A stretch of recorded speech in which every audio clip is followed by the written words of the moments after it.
So the final section we're going to talk about is the other leagues.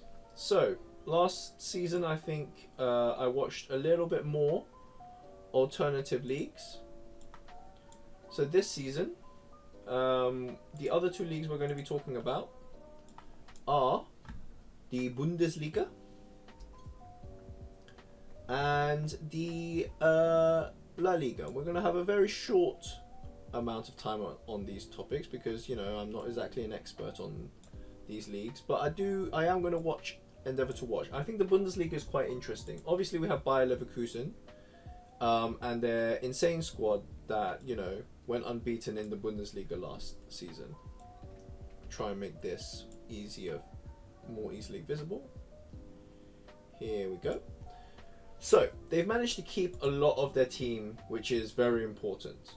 So they've managed not to lose the majority of this insane squad, and they, you know, got rid of Diaby to Aston Villa, which ultimately ended up as a good sell because Diaby's now left them. They've brought in Terrier and Garcia, who are two very good, you know, central midfielder to sort of perhaps replace an outgoing Wirtz potentially in Garcia, and Terrier is a very versatile left-sided forward.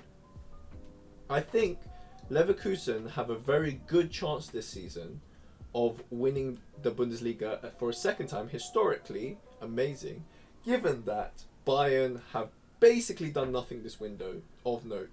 They've hired a relegated manager in company. They haven't looked amazing in preseason. I know they've beaten Spurs twice, which, you know, says something more about Spurs, I think, than Bayern.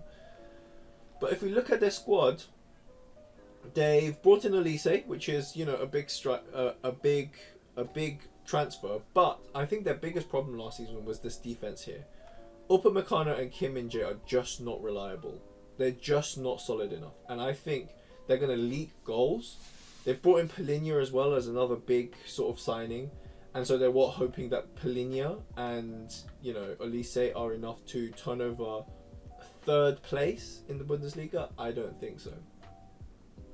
If we look, they've obviously been quite busy this transfer window. They brought in Hiroki Ito as well, you know, a good midfielder, and, you know, they've got rid of some small players that, you know, haven't made a huge impact in the squad. So I don't think their sales are going to affect them. I think it's more that I don't think they've brought in enough. Dortmund, I think, are in danger of falling out of being one of the Bundesliga's biggest teams, genuinely. They've brought in Gross from Brighton, one of the best chance creators in the Premier League, which I think is quite big.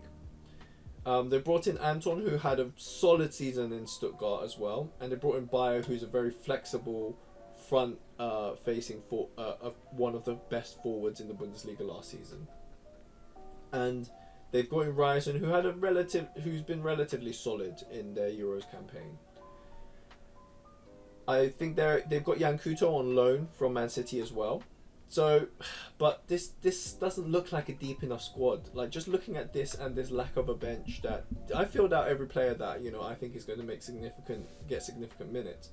And this just doesn't look to me like a squad that is going to make us, coupled with the fact that their manager has left and has been replaced with Sahin, who we've never seen, you know, coach at an elite level. I think the Bundesliga is going to be Leverkusen and perhaps Stuttgart second again. Maybe Bayern second if they rally. So I think it's going to be Leverkusen, Bayern, Stuttgart, Dortmund next season. Moving on to La Liga. Now, why I wanted to talk about La Liga is I think Athletico Madrid have, in any other season, I think this transfer window would have made Athletico Madrid one of the favourites. They've got a solid strike partnership in, like, theoretical, obviously, but they've got Julian Alvarez, the second best striker in the Premier League after Haaland, which was insane considering that Man City had both. They've got Soloff and they've got Griezmann. That is a solid front line. I don't care what team in the world you want, that is a solid front line to put up against anybody. They brought in Conor Gallagher.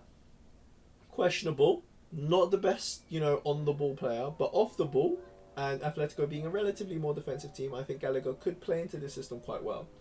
And they've got Lenormand. had a very solid Euros, demonstrated his class, had a very good season at, I think that's Real Sociedad, right? Yeah. So, I think they've reinforced quite well. And genuinely looking at this, they haven't sold Felix just yet. You know, Felix is still technically a player for them. They got rid of Cunha, they've got rid of Morata, and they've got rid of Palista. So, you know, any other season, I think this is a solid team. The only problem is they're in the same league as this monstrosity. Look at this. This is not a fantasy team. This is Real Madrid's actual team. You've got Rodrigo, Mbappe, Vinicius in the front line. Insane. That's 99, 99, 99. Potential Ballon d'Or winners all across here. You've got Camavinga, Valverde, Bellingham. One of arguably the players of the tournament for England. Certainly one of the moment makers of the tournament. One of the best central midfielders in Valverde. You know, a la Kroos and Modric's successor. And Camavinga, who can play basically anywhere in this side of the field and is a threat going up front. One of the better left backs in the world. One of the best centre backs in the world. One of the best centre backs in the world. Arguably one of the best right backs. And definitely, you know, if he wasn't playing right back and he wasn't in competition with Rodri, arguably the Ballon d'Or, candidate. Despite how much I actually hate Carvajal, just because of his personality on the bench. And then look at this. This is their bench as well. They've had, obviously, Endrick as well, which I couldn't find a card for, come in. And I didn't know that Joselu has gone to Al Ghafara and gone off to the Saudi League. But, you know, I don't think that's much of a loss. They have brought in Mbappe. So, you know, for free, which is ridiculous. And then we come on to Barca. Now, Barca on paper actually have a solid squad. Like, look at this squad. I think this is quite solid. They brought in Dani Olmo, which I don't think it was their biggest problem. They needed more width. They didn't get width. So, I don't know. Perhaps they plan to play a very, very narrow formation. I don't know. But they've got some chronically injured players. Pedri, I believe, is injured again from the Euros. Terrible for him, but also terrible for the squad. And I'm not convinced with Rafinha. We saw him in the Premier League. He wasn't a lot to shout about, really. They brought, like I said, Dani Olmo, but they've lost Araujo, which I think, you know, Bournemouth sneakily getting Araujo, I think that's quite solid business for them, actually. So, I don't know. I feel like in La Liga it's going to be, I think Girona was a flash in the pan. I don't think they're going to fall off that much, but maybe like a 5th or a 6th. I think it's Real Madrid, number 1. I think it's Atletico, number 2. And I think it's Barca, number 3.